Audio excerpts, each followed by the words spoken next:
theory? I think another portion of that, Patrick, is that I believe that in a big way, measles is a human symbiont, which means that we work together with that particular virus. There's a lot of reports that came out in the older medical literature, like from the Southern Medical Journal in the 1930s and the 1940s, that said that the appropriate age for most children to get measles, before they really put the mass vaccination into play in 1963, the appropriate age to get measles was somewhere between 7 and 9 years of age.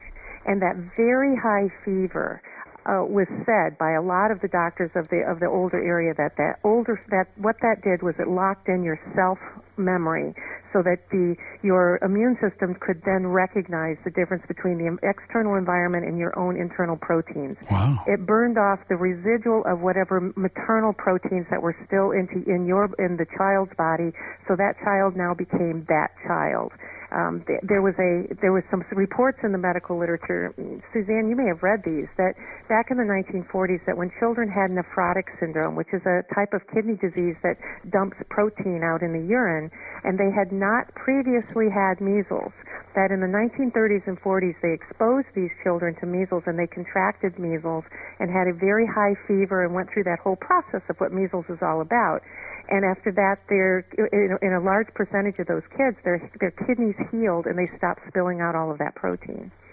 So I believe that at some level, that, like agreeing with Dr. Humphries, that these viral illnesses that used to be a simple rite of passage to people for generations, and the most people that would have them, the illnesses would come and go. They'd be sick for a week to 10 days, and the vast majority of people would recover and have a much stronger immune system because of it, with like measles and mumps and rubella and chickenpox and things like that.